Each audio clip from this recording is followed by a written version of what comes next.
Hello and welcome to the Astrology Forecast. My name is Sage, here as your eye into the sky, letting you know what the cosmic events are for the week, why they matter, and how you can use this information in your everyday life. So we are officially out of retrograde. Great news to report there. We are also pretty much out of April. Depending on when you're listening to this, we are entering into the first week of May. And I'm so happy to report that May is looking a lot better than April. If April was a tough month for you, if April felt crazy, chaotic, maybe really heavy, know that May is going to be a lot lighter, a lot smoother, and calmer. So we have a lot of good stuff to look forward to. We are officially in the midst of Taurus season. Happy solar return to all the Taurus listening. Keep in mind, if you are a Taurus sun sign, you are gifted 50% off of a solar return reading and 30% off of a birth chart reading all the way until the end of Taurus season. The reading does not have to occur during Taurus season. It just has to be booked during Taurus season to receive that discount. Also, Utah Summer Stargazing Retreat. Updated promo: if you have 3 friends that want to join you on this summer's retreat to come and learn astrology, to come and see the stars, the planets, the galaxy under a professional telescope underneath a dark sky zone, then this is the trip for you. If you have 3 friends that are interested in coming, you actually can get your spot for free, which is pretty cool. So it's kind of like a bring 3 and you come for free. So with that being said, if you do have anybody that you want to bring with you, if you know 3 friends that would love to join us this summer, make sure that you hit the link below and of course fill out the registration form and save your spot. Again, if you have 3 friends that want to come, you can come for free. All right, with that being said, we have 3 major cosmic events happening for this week. I would really recommend you check out where you have both Taurus and Aries in your birth chart. We will also do a little bit of discussion about Aquarius. So if you want to check out where that is in your chart as well, I would definitely recommend you do so. And before we get started, of course, please don't forget to like, comment, subscribe, and tap the notification bell so you can stay up to date with all of the weekly cosmic events. With that being said, let's dive into this week. So beginning the week on Monday, April 29th, Venus enters Taurus. This is really good news for Venus. Venus has been in Aries ever since April 4th, and to be honest, Venus and Aries is not the best energy combination. Venus is the planet of love and beauty, and it's a very feminine energy. You know, Venus deals over creativity and art and romance and essentially like relationships. And Aries is a sign that's, of course, ruled by Mars, the planet of war. War does not always go well with love and relationships. And, you know, again, Aries is a very impulsive, very driven, very independent, very self oriented sign. Venus being in Aries wasn't the best. It was actually opposite to Venus's other home sign of Libra. So it's not to say that we had a rough go around in love, but it is saying that if things felt a little more chaotic, if there was like an uncomfortable heat or tension in your relationships, if things just didn't feel fully in their, true quote unquote feminine, that's probably because Venus wasn't operating in her best self. Venus entering Taurus is great news because this is the sign that Venus rules over. This is her home sign. So when Venus enters Taurus, it's like we kind of reset the Venusian energy. We sort of return back to our home base, to balance. It's like literally going home. You know, we know how we feel when we're in a place that doesn't feel quite comfortable, which was Venus and Aries, and then we go back home and we get really comfortable. We take our shoes off and we can relax. That's what's going on with Venus. So, what does this mean? Now, again, being in an earth sign, being in Taurus, Venus in Taurus is all about sensuality. This is the sign that deals over the 5 senses. Taurus is all about the taste, the touch, the smell, the sight, everything that is aesthetically and visually and sensually pleasing. That is what Taurus rules over. That's its jam, right? Now, Venus being in Taurus is amplifying this, right? This is the time, it's middle of spring, right? This is that fixed earth energy when the earth is coming to life in the northern hemisphere. Animals are being born in the wild. We're seeing all the flowers blooming. This is the time to slow down, right? Taurus energy here. Don't worry about your pace, especially when we're dealing with Taurus.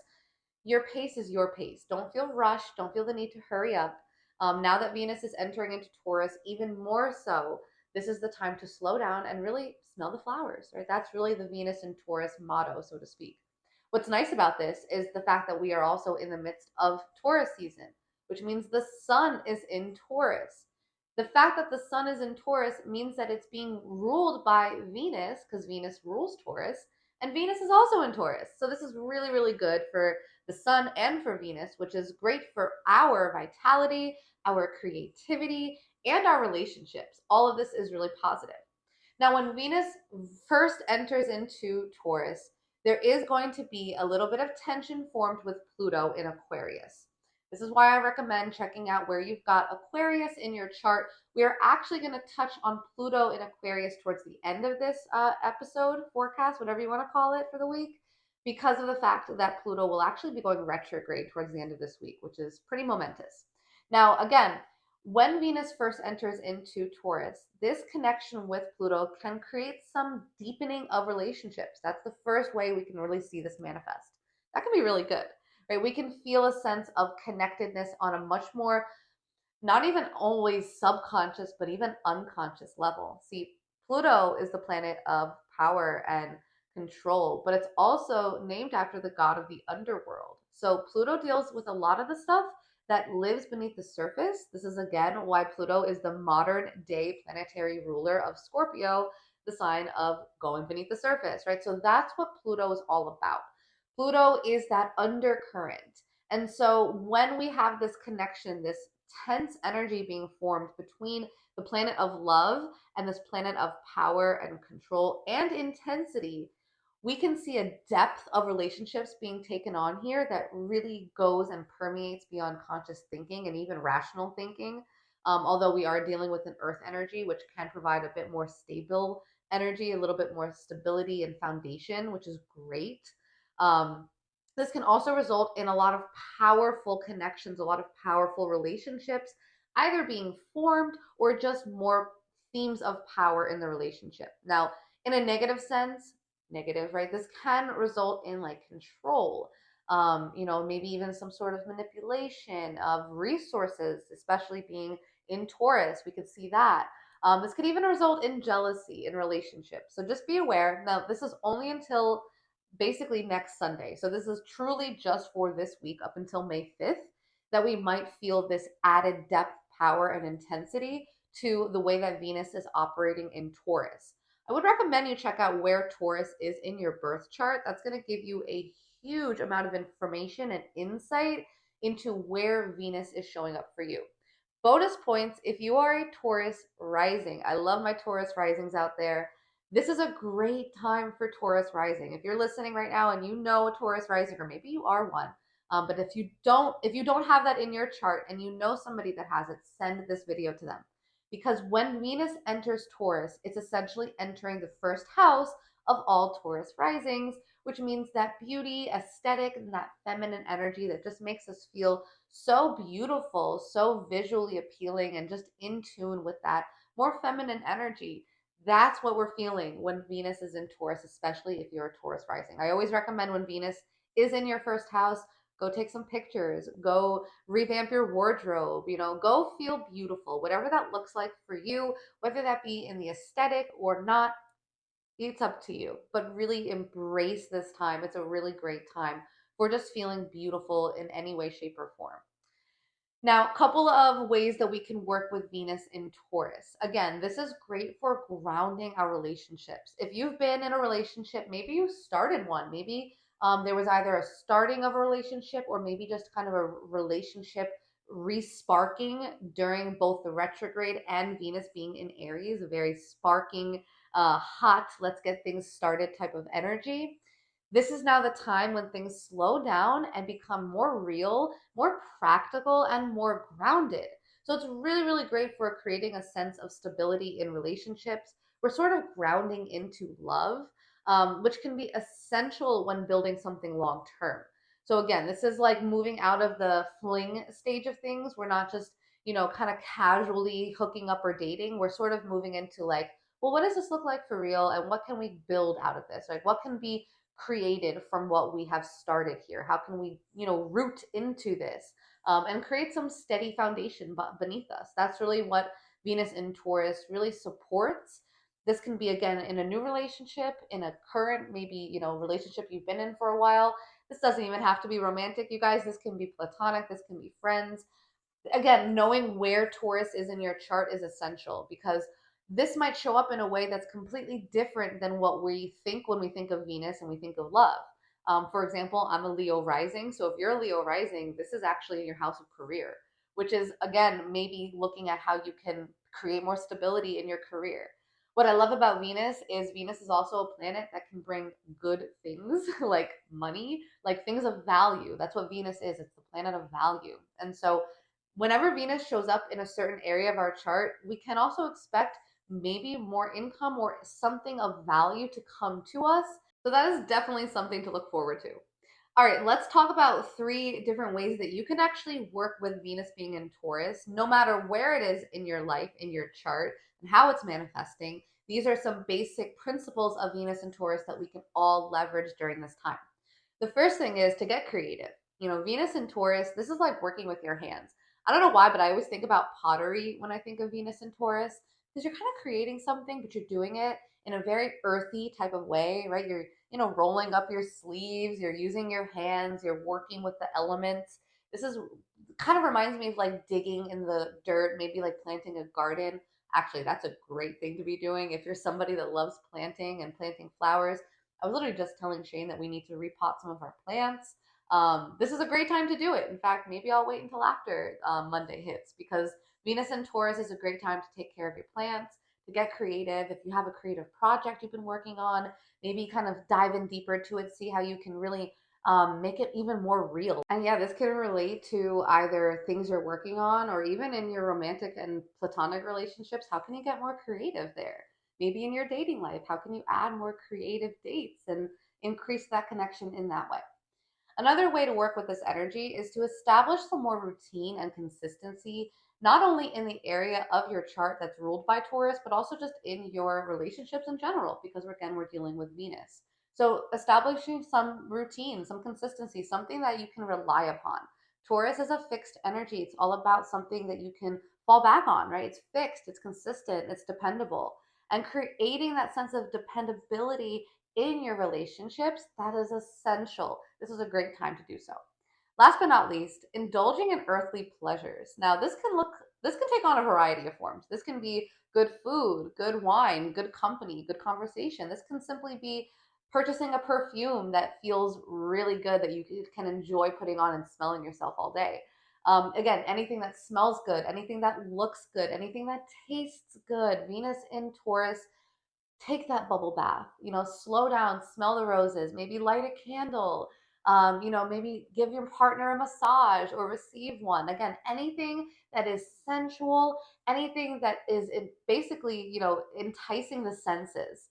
This, again, can be food, wine, drink. If you don't drink, it can be anything that really makes you feel alive, that really enhances the senses, and that you can simply enjoy.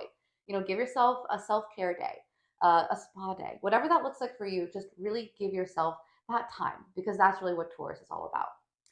So, with that being said, those were 3 different ways you can work with this energy. It very well might manifest in a lot of different ways, and it will show up differently depending on your chart. If you want a more in depth understanding, of course, I do offer chart readings where you can book one of those and understand, even just for this month for $50, you can find out how this is going to show up for you. Venus will only be in Taurus for a couple of weeks, only until May 23rd.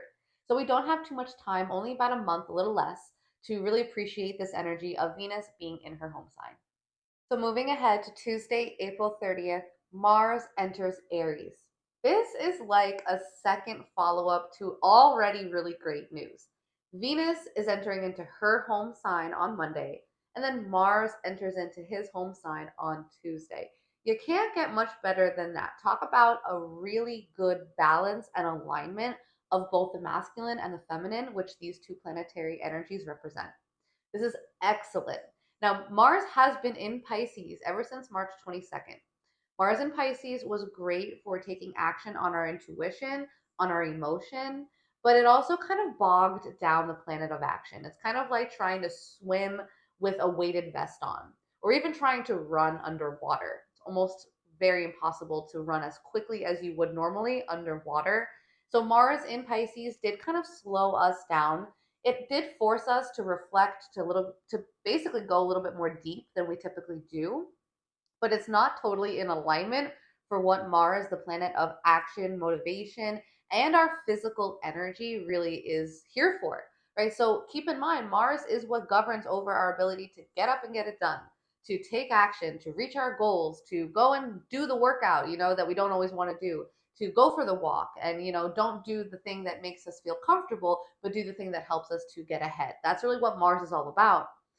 Mars in Pisces wasn't as conducive for that as Mars is in Aries. Mars rules over Aries. So again, same thing as Venus coming home at the end of the day to her home sign of Taurus. Mars is doing the same thing. So this is really excellent for, again, tapping into that Martian energy. Interestingly enough, if we think about the word Mars, Mars even shows up in other areas of life. The word Mars, in fact, martial arts, I was just talking to somebody about this, actually derives from the study of Mars and what it represents, and how Mars is the planet of battle and action. And again, this can even show up as aggression and fighting, and that's what martial arts is. It's action, and it is fighting in a much more structured type of way. Of course, I'm not an expert on martial arts, but I do think it's pretty cool that there is a correlation there. So going back to Mars being in Aries, this is really great. I mean, this is like taking action. There's no holding back here, right? So Mars and Aries, we have a good 5-6 weeks of this energy, all the way until, what is it, June? I wrote it down. June 9th. Sorry, guys, it took me a while. I couldn't find it. June 9th. So we have a while. We've got a good 6 weeks of this energy. So appreciate it. Some ways to work with Mars being in Aries. Number one, check out where you have Aries in your chart. Mars can bring action and motivation, a sense of wanting to, again, like do the thing that we haven't done yet. If we've been procrastinating in this area of our life, there's no more procrastination. Keep in mind, Mars can bring a sense of conflict, a little bit more aggression. I find that when Mars is moving through your first house, so this is talking to all my Aries risings, please just be careful. Like, we don't want to hurt ourselves. Oftentimes with Mars energy, there's like cuts, burns, scrapes, things like that. Since Mars does rule over those things, injury to some degree. So just beware of not injuring your physical body. Maybe take some extra caution. Maybe lean into that Taurus energy for the next couple of weeks and have that second thought, And that's the thing with Mars and Aries, I have to say, is there's so much pure, raw, primal energy here that is like that spark that like you need to like just get you moving. But at the same time, this can result in overworking yourself, in burnout. Aries is a sign known to have a really great show of things at the beginning and then kind of fizzle out towards the end. So just be conscious of that. We might feel like this surge of energy, and then all of a sudden we go too hard and we have to slow it all the way back down. Taurus season, because we went too hard. Maybe we hurt ourselves. So just be aware of that. Even if it sounds like a good idea to go and jump off that bridge or whatever it is, obviously safely, of course, just be conscious that you've, checked out the practicality of things before you just take action. Aries is a very impulsive sign. Mars in Aries is like no holding back.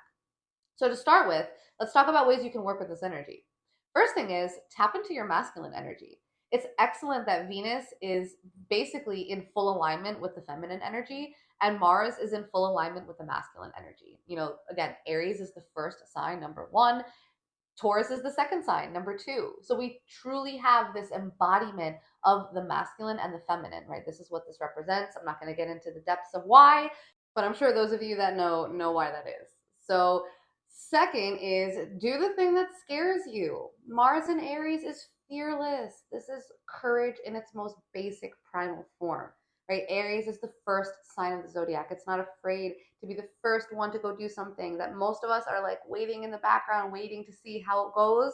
Aries is already going. So this is the time to do the thing that scares you. Have a bit more courage than usual.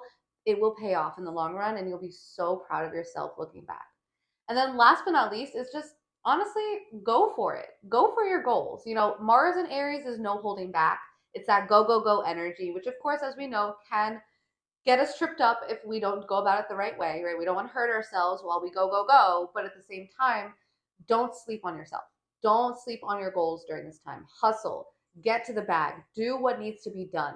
Don't wait around, talk about it, think about it. just do it, right? Think about how Nike is, just do it. That is really what Mars in Aries embodies. And again, knowing where this is in your chart will help because maybe you have goals in that certain area of life. This is your cosmic green light that says go and do the thing. Now, again, this is going to look different for every single person depending on where this is showing up in your chart. Personal readings are available if you would like a more in-depth, personalized understanding of where this energy is showing up for you. I am also opening up May monthly readings. So if you're somebody that's interested in that, hit the link below and you can certainly book one of those readings. All right. That was Mars and Aries. Again, it was probably a quicker explanation because that's what Mars and Aries is all about. It's quickness, it's speed, it's getting to the point. So embrace that energy for the next few weeks all the way until June 9th. All right, and last but not least, on Thursday, May 2nd, Pluto in Aquarius goes retrograde. Now, again, Pluto in Aquarius has been the talk of the town for all of 2024 as it initially went into Aquarius on January 20th of this year. Knowing where you've got Aquarius in your chart is essential for really getting a deeper understanding of this energy. However, Pluto is a very outer planet. Obviously, it's the last one we can see that we've discovered at least. And so with that being said, Pluto in astrology really is a much more societally focused planet. We typically see its effects taking place over a long duration of time because Pluto does take 20 years to move through a sign, anywhere from 15 to 20 years. And so it's not often that we see Pluto's effect as directly, unless it is forming a relationship with another planet, such as in this case, Venus for the week, which I did talk about earlier. But in general, Pluto going retrograde in Aquarius is going to ask us to go back and look over the things that have started to emerge ever since Pluto entered Aquarius back in January. So thinking about what has happened in our world, in our society, and again, of course, in your personal life. What changes have happened since Pluto entered into this sign? Now, if we look on a global scale, again, knowing especially the sign of Aquarius, we're talking about advancements in technology. That's what Aquarius does, right? It's all about futuristic technology innovation. We're talking AI. So I wouldn't be surprised if there's more conversation over the next 6 months about the benefits or maybe the downfalls of AI. Maybe there's been some AI developments and maybe there's even been some things being released that all of a sudden get pulled back, maybe retracted in some type of way. Again, this is retrograde. So when we deal with retrograde, we're pulling back, we're going back, we're looking in reverse. And so this is a great opportunity as a society to see where's Pluto and Aquarius going and how can we, again, use this cosmic break point to just check behind us to make sure that we're on the right track, that we're on the right path. The GPS is still going to our destination that we want to get to. I wouldn't be surprised if we see more human rights issues in the news, social rights, as these are both things that Aquarius deals over, being the sign of the humanitarian. And so I wouldn't be surprised if you notice that there's more, legislation being passed around human rights and around social rights and, humanitarian rights overall. Now, on a personal level, because again, that is the societal level. On a personal level, look at where there's been some transformation for you. Where has there been more themes of power? Where have you intensified things in your life? And if it is in the Aquarius house, as I suspect it is, how has that shown up? Maybe how can you go back and reanalyze things and even reorient them? This is not a direct energy that we should be working with immediately. Again, this is a longer term energy. Pluto will actually be retrograde all the way until October 11th. And before that, funny enough, it will retrograde all the way back to Capricorn for its absolutely final time in Capricorn. It's a very short blip from September 1st, I think, until like the end of the year. But this is pretty significant because we do have some themes of that Pluto and Capricorn that will be coming back up later in this year.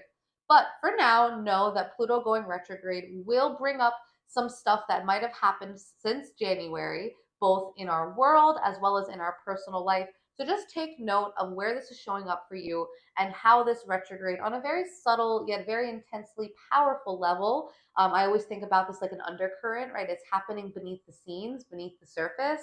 It is still happening and it's something to pay attention to because we will see the effects. It's just not like right in your face. like the other planets are that are a lot closer to us, that we feel their effects a lot more personally. Pluto is a much more outer planet, so we feel its effects on a much more long term, even more general basis. So, knowing where this happens to be in your chart will give you a lot deeper understanding of this energy. But either way, in general, just pay attention to how Pluto being retrograde does affect you and how it might show up in our world. And guys, I think that really wraps us up. So again, 3 major cosmic events, 2 that we should pay special attention to since they are more potent, both Venus and Mars, really great news. And we're finally out of April. So just a lot to celebrate. Enjoying looking forward to May. If you are interested in a May personal reading, if you want to see where Venus, Mars, and even this Pluto retrograde will be showing up for you in May, Venus is actually doing a couple different things in May that's pretty interesting. So we've got some stuff to look forward to, especially knowing where this is showing up in your life is even better. Only $50 if you're interested. The link is below. You can book one of those readings. If you're a Taurus sun sign, you can also book either a solar return reading for 50% off or a birth chart reading for 30% off. If you're interested in joining us this summer at the Stargazing Retreat, the link is also below for that. And again, I hope you guys all enjoy a beautiful week. I hope that this week is abundant, grounded, and exciting for you all, and a lot calmer and smoother than April was. So moving into May, I hope it's a beautiful beginning to that. I will see you all again next week. Thank you all so much. I love you guys, and I'll see you all next Sunday.